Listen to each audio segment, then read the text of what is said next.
My name is Professor Erica Simpson, and this was pre-recorded on May 30th, 2025. This opening session is our exhibit on Hiroshima and Nagasaki. And so I want to thank the Hiroshima and Nagasaki Day Coalition for providing us with the large posters which come from the city of Hiroshima. So these are made available to any city across the world. I've seen them many times. And they are a basic introduction to Hiroshima and Nagasaki. The other smaller posters, of which there are many, were kindly given to us by Anton Wagner, who is in Europe right now, and he's a filmmaker. And he actually made an exhibit which was at Toronto City Hall. And this is also online, so the link is online if you want to watch it and read it. The link is all online for everyone. Let me add a disclaimer from the beginning that there are many shocking pictures in our exhibit, and there are also many pictures on my slides and on the slides shared by Anton Wagner, and also in the pictures of the books.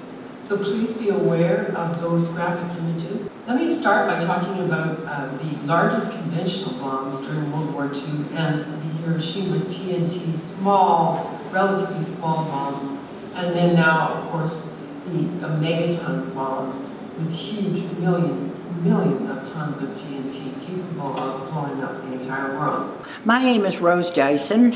I have been involved in activism, trying to make the world a better place for at least 30 years, and inevitably that has drawn me into the peace movement.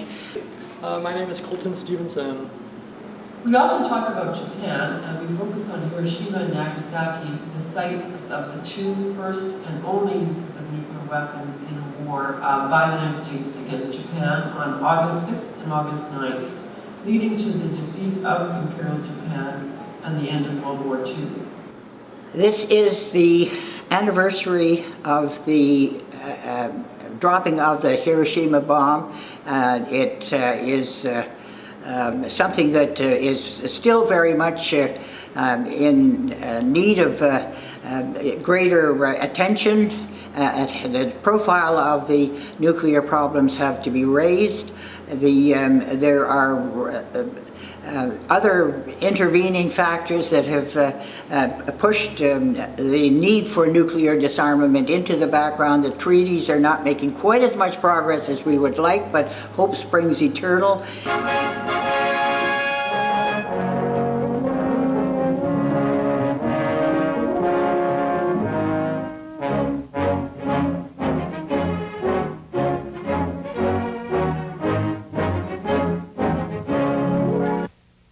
A B-29 warplane flying above 9,000 meters opened its doors.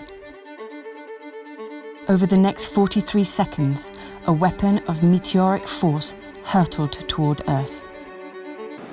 And that was flown by the man, General Paul Tibbets. He wasn't a general then, but he was a pilot. And he flew over Hiroshima and gave the order. He never regretted it. He never admitted to any regret at all on that inside now. But that's interesting to think about.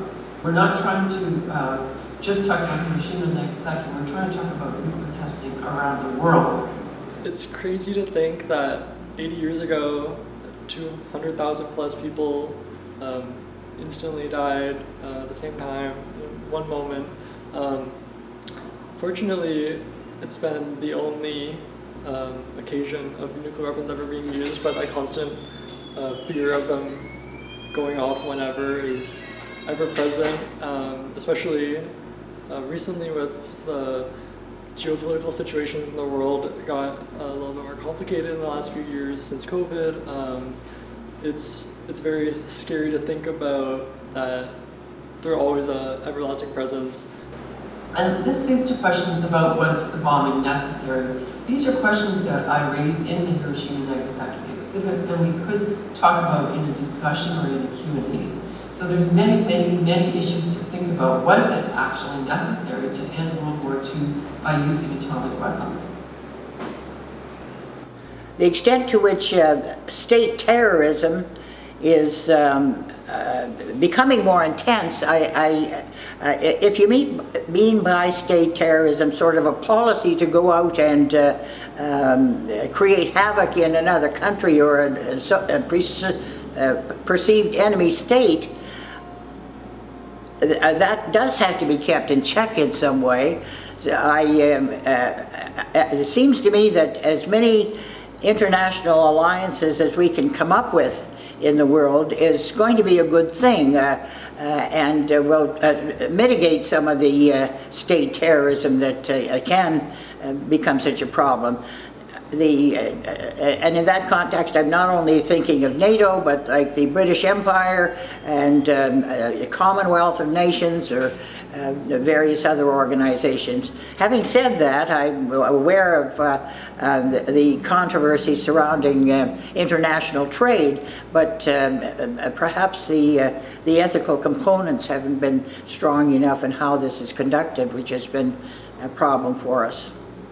How much warning time would the public have had? And we know now that there were approximately 200,000 people killed in Hiroshima and 200,000 approximately, we don't know for sure, that died as a result of the bombings in Nagasaki. There were survivors, the Hibakusha, and we are honored, of course, to show pictures of Setsuko Turno, who is one of the Hibakusha survivors who ended up in Canada. How much warning time would the public have had? Well, really none. So answering the question of how we can respect and think about the memory of Hiroshima in a respectful way, I think you need to put a lot of effort imagining what it means to lose that number of people. I mean, any loss of life is a tragedy, right? But thinking about 200,000 people being vaporized, I think the best way for me to think about it and for me to feel respectful in it is to imagine all the lives lost. And it's the little things, right? It's 200,000 people will never see a nice person on the street or smile at someone. It's the sadness of any life being lost, but just the small interactions, all the families. But I think it's just, you need to really look at it with facts. Like, you need to examine the situation, look at who did it. Don't be shy to express the truth of it.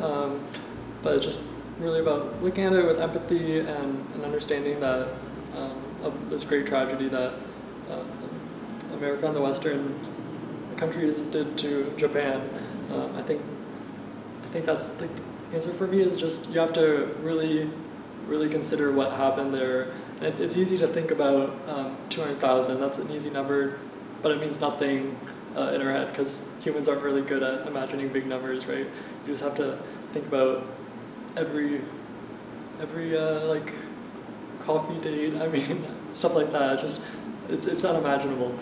I'm going to turn to you in a moment and ask you to make some comments, some reflections, Sylvie, in the few minutes we have left. It's part of breaking the denial that this is a situation in the world right now, and finding the inner strength to see what's your peace, by your actions. So your eyes are open, you choose what are your next step. Like Peter, by being here today, you are in action. So I just wanted to share that. Thank you. With its population of 245,000, Hiroshima was the 7th largest city in Japan. Hiroshima was built on flat terrain, except for a single low hill in the eastern part of the city. The fan-shaped delta of the Ota River provided natural fire breaks, sufficient to prevent the spread of fire of any normal incendiary attack. In addition, 7% of the city's residential units had been torn down to make supplementary fire breaks. Residential units in general were of wooden construction, like these in Kyoto, about half being 1 story and the remainder 1.5 to 2 stories high. What plans did the government have in place? This is a huge topic, and I've accessed many files and has written a book about the plans that the Canadian government had in case of a nuclear war. What are their plans now? Black. We don't know. We don't know what the plans are. Here's the plan from 1960, and as you can see, and I'll show you in a minute, they basically thought that much of the country would be targeted, and there would only be perhaps 2 hours warning time. I've enlarged that so you can see a little bit better, but until 1962, it would have been mainly manned bombers coming over the Arctic. So we talk a lot in Canada about the Bombard missiles and also about the CF-105s and the CF-101s. During that time, they thought they could intercept the nuclear bombers, the Soviet air-breathing bombers coming over the Arctic. The period, according to this declassified document, would have been a few days, but now it might happen over weeks or years. It might happen over a long time. The long-term effects of bombing and nuclear proliferation, I think, was something that worried Oppenheimer, who was responsible for developing the atomic bomb that fell on Nagasaki and Hiroshima. He had some misgivings, having been the inventor of this particular weapon. And I think he argued for sealing off the continuing research on the subject, but he was overruled by other forces, and I think implicated with communism and so on. I think we need to examine the way in which war and violence is such an integral part of the way we live our lives. A survivor story. This is, as I mentioned, a survivor is Hiroshima, and it landed at 8:15 a.m. And so that's when we generally have some sort of memorial services. But this year is the 80th anniversary, so we're holding memorial services during the entire year. And I hope that this exhibit can be a significant part of that. It's very scary to think about that they're always an everlasting presence in our lives, and will be until we fully disarm, which seems unimaginable right now. But I'm very hopeful that we can one day move along from nuclear weapons. It's unimaginable right now because there's no political will, or there's no international feelings of cooperation, and so much of our society is about competition with China or Russia. But I'm hopeful that we will be able to get past this, because in my opinion, I think as long as we have the weapons, if given enough time, and there's a chance they go off any given time, they will go off one day, so it's essential that we get them gone before it's too late. And I think we'll be able to do it. It's just it'll be scary until it's done.